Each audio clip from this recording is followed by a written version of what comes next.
And you're live. It's 5:05 and welcome into a Friday edition of the Carolina Journal News Hour. News Talk 1110 99.3 WBT. I'm Nick Craig. Good morning to you.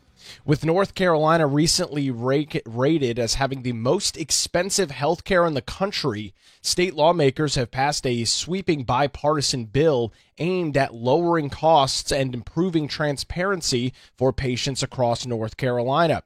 The legislation is House Bill 434, titled the Lower Healthcare Costs Act, and it was passed in a third reading in the North Carolina Senate on Wednesday. And this bill has obviously a lot of bipartisan support with a vote of 42-3. The three no votes were Democrat Representatives Gail Adcock out of Wake County, Representative Sophia Chitlick out of Durham, and Representative Natalie Murdoch out of Durham. So all three of those reps out of the Triangle area. The North Carolina House passed the Lower Healthcare Cost Act at the end of April by a vote of 109-1. The lone dissenting vote there, another Democrat out of Durham County, Representative Verena Alston. The bill's primary sponsors include Representatives John Bell, Tim Reeder, Tricia Cotham from Mecklenburg County, and Grant Campbell from Cabarrus, with a pretty extensive list of co-sponsors as well. The legislation seeks to rein in rising health care expenses by reforming prior authorization processes, mandating pricing transparency, enhancing billing protections, and selectively dismantling portions of the state's Certificate of Need laws, or CON, as you may have heard them, which is a regulatory framework long criticized for limiting competition in various healthcare markets across North Carolina. One of the bill's most notable provisions is that elimination of CON requirements for rehabilitation facilities, diagnosis centers, and in-home hospice services. These targeted rollbacks are intended to make it easier for new providers to enter those markets or expand the services that they offer without having to go through a pretty rigorous process and receiving state approval, a requirement that critics say protects hospital monopolies and suppresses innovation. While the bill stops short of fully repealing Certificate of Need laws, which still apply at hospitals, surgical centers, and other high-cost services, it represents a measured shift towards deregulation of Certificate of Need. House Bill 434 also takes aim at pricing practices by requiring hospitals and surgical centers to report average self-pay charges for the most common inpatient, outpatient, and imaging procedures. Those figures would be published quarterly by the Department of Health and Human Services, with noncompliance carrying financial penalties tied to executive compensation for the healthcare system. According to the legislature, pennies would amount to 0.01 cents of the facility CEO's annual daily salary, not to exceed $2,000 a day. In addition, the legislation standardizes prior authorization procedures for insurers, ensuring that they use evidence-based criteria and make timely decisions that are, quote, developed in accordance with nationally recognized medical standards, evidence-based guidelines, and best practices. Under this legislation, insurance companies' failure to respond within 24 hours for urgent care or 72 hours for non-urgent care would result in automatic approval, meaning insurance companies will no longer be able to drag their feet on giving you, as a person needing some sort of surgery or medical procedure, the authorization to do so. Insurers would also need to provide up-to-date, publicly available lists of service requirements for prior authorization and allow appeals to be reviewed only by qualified in-state specialists with no conflicts of interest. The legislation outlines that any appeal for coverage must be reviewed by a physician who is A, licensed in North Carolina, B, practices in the same or similar specialty, C, has at least 5 years of clinical experience, and D, was not involved in the initial adverse determination. So really has to be kind of separated from that decision-making process. The bill also strengthens protections for patients navigating complex billing systems. Among its mandates are advance notice when out-of-network providers may be involved in care, plain language and itemized billing before any collection efforts, as well as a good faith estimate for upcoming procedures. This is a pretty massive piece of legislation as North Carolina continues to struggle with surging healthcare costs and a major impact on its citizens. We've got additional details on this story over on our website this morning, carolinajournal.com. The headline, Lawmakers OK Health Bill to slash costs, undo select CON regulations. Again, you can read that at carolinajournal.com, where the time is now 5:10, News Talk 1110, 99.3 WBT. Immigration continues to be a very hot-button political issue, whether we're talking about the federal government or the state government. To get some more details on that this morning, Brianna Kramer, carolinajournal.com, joins us on the News Hour. Brianna, it looks like some vulnerable Democrats are being targeted with some pretty expensive anti-immigration ads as it relates to their stance on that. What's going on, and what are you tracking in Raleigh this morning? Yes. Hey, Nick. The North Carolina House Republican Caucus has launched a paid advertising campaign targeting several Democrat lawmakers that are in vulnerable districts across North Carolina who have put immigration policies not at the forefront of the General Assembly agendas. They are not voting in favor of some of the Republicans' immigration bills. Actually, one in particular this week was passed in the House, but Democrats did not favor it. And so Republicans, in response, are going ahead with an ad campaign to target some of these more vulnerable Democrats. You know, it's interesting. The immigration debate obviously was a large part of the presidential election in Brianna. That has a trickle-down effect. Those national issues, even if they're not super relevant in a state, do tend to trickle down and have an impact. But regardless of that, when you've looked at some political polling that's been out over the last couple of months, some of these deportation efforts are polling relatively popular with the American people. Seems like it could be a winning message to use against Democrats that are not in favor of these policies at all.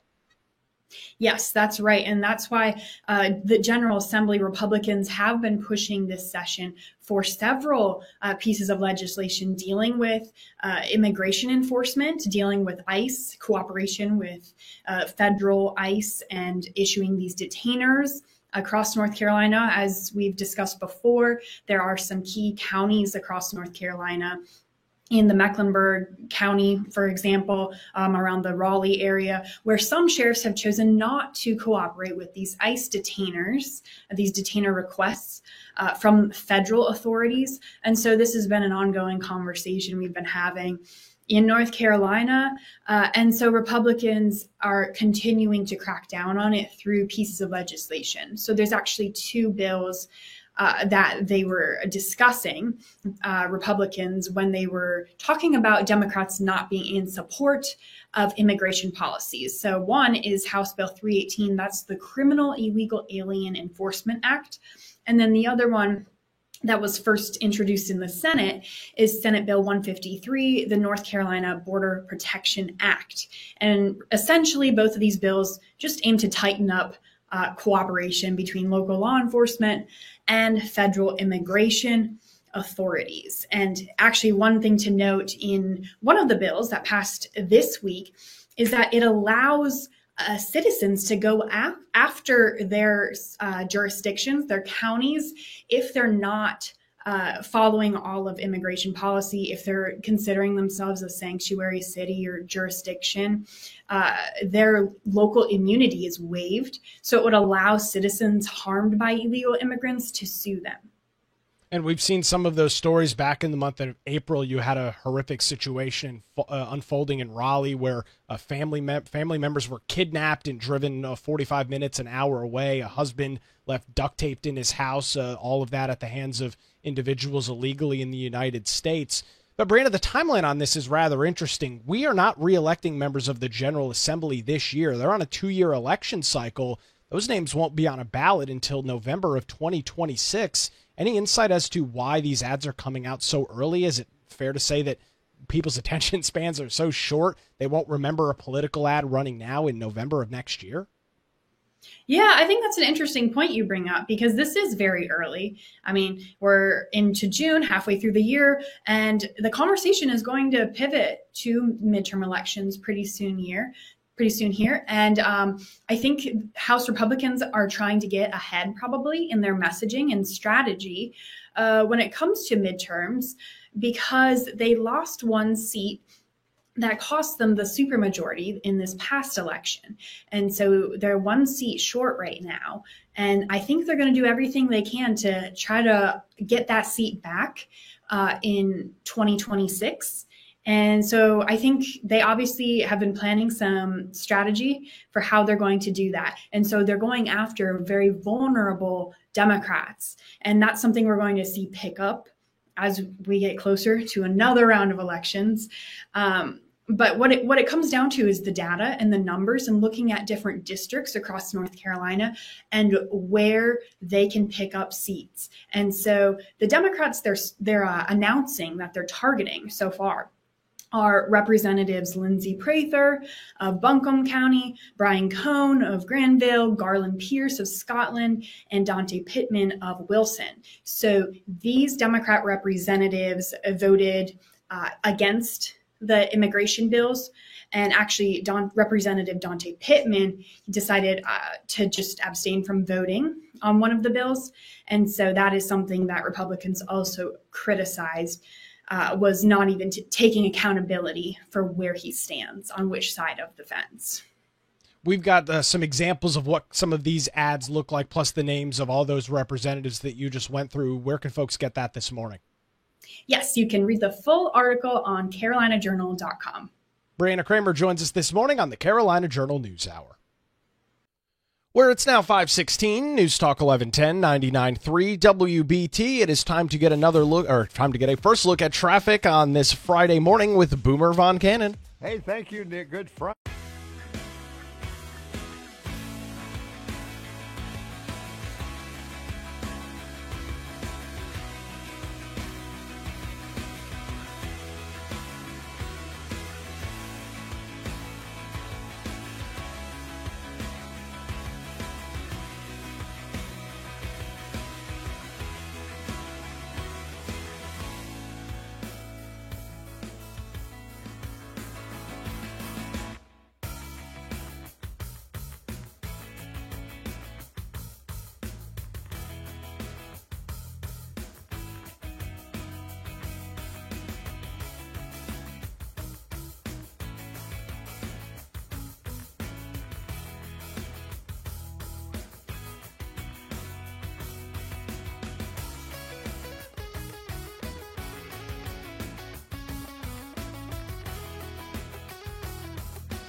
It's 522. Welcome back to the Carolina Journal News Hour. Good Friday morning to you. News Talk 1110 99.3 WBT. Don't forget, if you miss any portion of our show here, weekday mornings 5 to 6, you can check out the Carolina Journal News Hour podcast in your favorite podcast app. Just search for the show, tap that subscribe or follow button, and take a new program with you each and every weekday morning. It's the Carolina Journal News Hour podcast. Download and subscribe now. Turning our attention to some international news this morning as it relates to trade. President Donald Trump spoke with Chinese President Xi Jinping on Thursday in a lengthy call amid economic and national security friction regarding trade between Washington and Beijing. In a post on his Truth Social platform yesterday, the president wrote, quote, "I just concluded a very good phone call with President Xi of China, discussing some of the interactions of our recent trade deals and agreed to an agreement to a potential trade deal. The call lasted approximately 1.5 hours and resulted in a very positive conclusion for both countries." The president noted that the conversation focused almost entirely on trade and that Xi invited the United States President and First Lady Melania Trump to visit China. Trump also said he extended an invitation to Xi and his wife to visit the United States. Chinese media first reported the call between the two leaders on Thursday and claimed that the call occurred per Trump's request. White House National Economic Council Director Kevin Hassett told ABC News on Sunday that Trump was expected to talk with the Chinese president at some point this week. He said that on Sunday of last week, so that has come to fruition. The call comes nearly a week after Trump condemned China for violating an initial trade agreement that the United States and China hashed out in May, and a day after Trump said that Xi was extremely hard to make a deal with. The negotiation led both countries to agree that the United States would ramp down its tariffs against Chinese imports from the incredibly high level of 145% that they were at recently within the last couple of months to just 30%. With that deal, China would also cut its tariffs against the U.S. imports into their country from 125% to 10%. But late last week, Trump accused China of not holding its end of the bargain, although he refrained from disclosing some of the specifics. He mentioned that 1 week ago. U.S. Trade Representative Jamie Greer said on Friday in an interview that China had failed to lift its non-tariff barriers as outlined in the deal, with Greer noting, quote, "The United States did exactly what it was supposed to do, and the Chinese are slow-rolling their compliance, which is completely unacceptable and has to be addressed."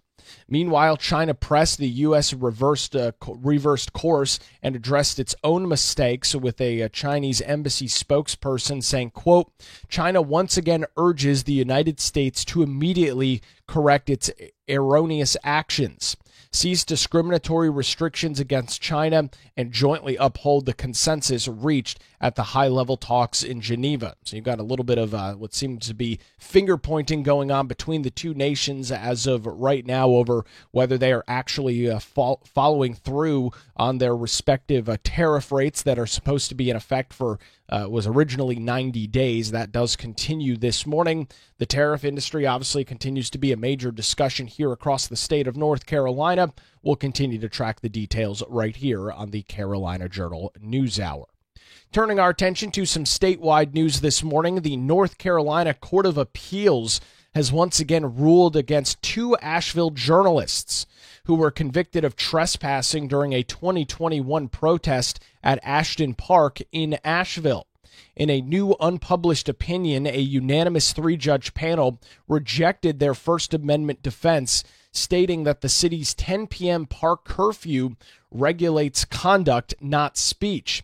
The two journalists, Medalia Bliss and Melissa Cote, reporters for the Asheville Blade, remained in the park after a curfew despite police warnings, claiming that they were there to cover a protest that was happening at the time. Officers arrested them on Christmas night after repeated orders to leave. A jury found them guilty in 2023, and they were each fined $100 for their conduct. The court ruled that their news gathering was not protected by the First Amendment under these circumstances and upheld the jury's instructions as fair. Judges Jeff Carpenter, Julie Flood, and Michael Stalding agreed that the curfew was a reasonable time, place, and manner restriction that was not protected. They were not protected under their First Amendment rights. This multi-day protest started back on December 19th in 2021 at the Asheville Public Ashton Park. The purpose of the protest was to demand the city allow sanctuary camping in the park for the local homeless population. In response to that, the city did put in that 10 p.m. curfew for the park, and police repeatedly for days warned protesters that if they were still in the park and still hanging around that area after 10 p.m., they could be subject to arrest. The protest stretched all the way into Christmas Day, and it was shortly after 10 p.m. on Christmas Day when both of those reporters and multiple other individuals were arrested for ignoring that curfew and staying in the park in defiance of the city ordinance, the park curfew that had been put in place. We've covered a couple of stories over the last couple of months as it relates to kind of freedom of speech and First Amendment as it relates to journalism across the state of North Carolina. We've got some additional backstory and some more details on this story over on our website this morning. The headline, Appeals Court Rejects Appeal from Asheville Journalists Arrested at Protest. You can read those details at carolinajournal.com. It's now 5:28 on the Carolina Journal News Hour. News Talk 1110, 99.3 WBT. We will get another look at your commute, your head into work on a Friday morning with Boomer Von Cannon. Thank you, Nick. We're in.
Good Friday morning to you, 536. So welcome back to the Carolina Journal News Hour, News Talk 1110, 99.3 WBT, with North Carolina ranking as the most expensive state for healthcare across the United States.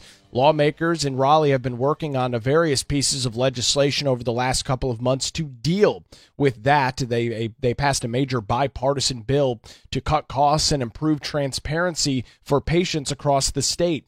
The Lower Healthcare Cost Act passed the Senate in a 42-3 vote on Wednesday, following a 109-1 vote in the House a couple of weeks ago.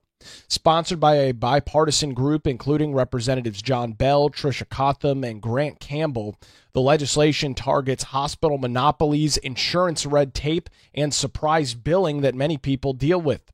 Key provisions of this legislation include a partial repeal of certificate of need laws for rehab centers, diagnosis facilities, and hospice services, which are intended to increase competition in those sectors.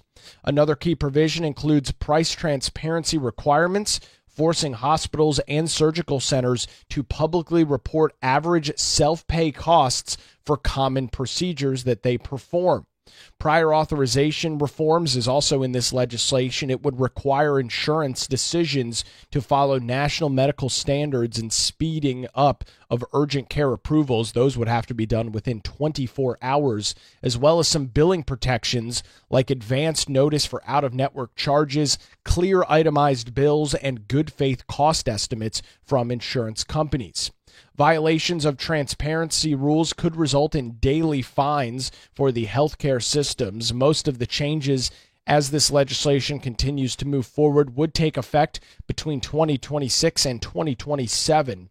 The North Carolina Healthcare Association has been pushing back against this legislation, saying that federal law already offers similar protections. Still, with healthcare prices 28% above the national average in North Carolina, pressure for reform remains very high. Healthcare costs, when you break those down, and many times are described as budget busters when individuals have to go in for unexpected healthcare problems and end up being laden with tens of thousands of dollars worth of medical debt. It is a serious issue for families across the state of North Carolina, regardless of what the Healthcare Association says. We've seen multiple reports over the last year or so describing North Carolina and ranking North Carolina's healthcare prices. As I noted, they are 28% above the national average. We've got more details on this bipartisan legislation over on our website this morning. The headline: Lawmakers OK Health Bill to slash costs, undo select certificate of need regulations, and more. Again, all of that available over on our website, carolinajournal.com, where it's now 5:39. News Talk 1110, 99.3 WBT. We are keeping an eye on some energy legislation that is working its way through the North Carolina General Assembly. Brianna Kramer, carolinajournal.com, joins us with details this morning. The Carolina Carbon Plan is something that has been discussed over the last 4 or 5 years, Brianna. We've got some movement as it relates to some of those goals in that plan. What are you learning this morning? Yes, so the Power Bill Reduction Act was introduced in the House Regulatory Reform Committee on Wednesday this week. And really what this bill is centering around is repealing the 2030 interim carbon reduction goal that has been in place, that power companies have been working to get to by 2030, this deadline for a 70% reduction in carbon emissions. And so this bill is seeking to repeal that goal while also maintaining the long-term 2050 carbon neutrality goal, but really removing that 2030 benchmark to allow companies more time when it comes to energy sources and the development of different green energy sources, and then also as a cost factor when it comes to ratepayers. So the estimate is that it would save customers nearly $15 billion. Yeah, and I'm glad you bring up that $15 billion figure. Some folks might be scratching their head wondering why we'd be looking at removing this interim goal, because it was just a couple of years ago that the Republican legislature moved forward with this 2050 carbon plan with that 2030 interim goal that you're talking about. But Brianna, we're talking about massive amounts of money that are going to have to be burdened by individuals that are buying their electrical service from the major electrical utility across North Carolina. Yes. So Representative Dean Arp of Union County, during the committee meeting, he called it a collaborative effort between utilities, the manufacturers, and consumer advocates. And this is really to refine the legislative goals to save ratepayers money. So really, the state is growing fast. He said American manufacturers are eager to open up more plants in North Carolina instead of shipping jobs overseas, which is a good thing. But we need to meet the current demand, the electrical demand from residential, industrial, and manufacturing jobs coming to North Carolina. So what this requires is new, reliable energy, but also at a low cost. So there's several factors at play right now. The reliable energy part and the costs are two very important pieces they're focused on. And so that's why this bill really is centering around getting rid of that 2030 goal so that it allows some more time. Well, and you look at reliability and cost, and obviously the big push from folks on the left side of the political aisle is wind and solar power.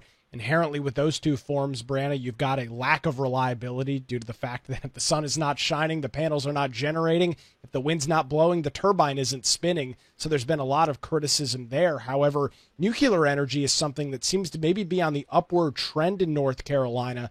A lot more discussion over the last couple of years about bringing on small modular nuclear reactors, some of which are being built by GE right here in North Carolina. Right, absolutely. There's a report from the John Locke Foundation detailing the different sources of energy and reliability and the costs. Like you mentioned, solar, extremely expensive and very unreliable. And so I think there's a lot of debate still on this, and there's a lot of expenses. And so when we are looking also to the federal government and seeing all these cuts that remain an ongoing conversation, we're also, hearing more talk about potential cuts to the green energy push that's been going on for years now. That's a lot of the funding behind this green push is because of government's involvement. And so, a question that remains is, can these industries survive without government backing them up? So that's one aspect of it. And then some other items in this bill, there's a financing requirement that reduces the cost of constructing new natural gas and nuclear plants by 5%. So again, focused on natural gas and nuclear energy.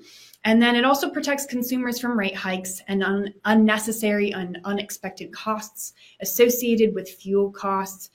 And this is something legislators went into detail about explaining during the committee meeting that occurred this week. And now this bill is heading to the House Rules Committee. And so it will likely be on the House floor in the coming weeks. And this is something that has already passed in the Senate. So we're seeing action on it in the House now. And so both sides of the General Assembly are working to push this bill forward. And I'm glad you brought up those subsidies because it has been a major push, especially in wind and solar. And Brianna, again, we're talking about that interim deadline of 2030. And while folks may look at their calendar this morning and say, oh, well, you still have 5 more years, when you're talking about making major shifts as it relates to electrical generation and electrical delivery, 5 years is not really a long time at all. Many of these plants and facilities, after all of the permitting and everything that has to go forward, could take 5-10 years to get built. So it seems like it's going to be here sooner rather than later. Absolutely. And what's also worth noting is that there was a fair amount of advocates there at the committee meeting to express their support for this legislation. And it was interesting how there wasn't a whole lot of opposition or any opposition from most of the speakers, public comment section. And so, we had the NC Chamber there, and Duke Energy was there, and so was the CEO of the John Locke Foundation, Donald Bryson. He described the bill as energy policy grounded in reality and responsible governance. Also, one more thing I'll point out really quickly is Duke Energy pointed to estimates that show an 8-fold increase in the demand for energy in North Carolina. And I thought that was a very significant statistic, an 8-fold increase in energy demand here, which comes as, businesses come here, our population's growing, and the demand for energy is also growing. Yeah, we just saw recently Amazon announcing that they're going to be building a $10 billion AI computer data center here in North Carolina. A lot of electrical service required for that to take place as well. Brandon, you've got some additional quotes from that meeting. Where can folks get those details this morning? Yeah, you can read the full article on carolinajournal.com. Brianna Kramer joins us this morning on the Carolina Journal News Hour. Where it's now 546, News Talk 1110, 99.3 WBT. We will get another look at traffic on your Friday morning with the great Boomer Von Cannon. Watch out now, man.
Hot. 5:52. Welcome back to the Carolina Journal News Hour. News Talk 1110 99.3 WBT. I'm Nick Craig. Good Friday morning to you. The North Carolina House Republican Caucus has launched a paid advertising campaign targeting several Democrat lawmakers in vulnerable districts who they say have put politics ahead of public safety by voting against key immigration enforcement bills.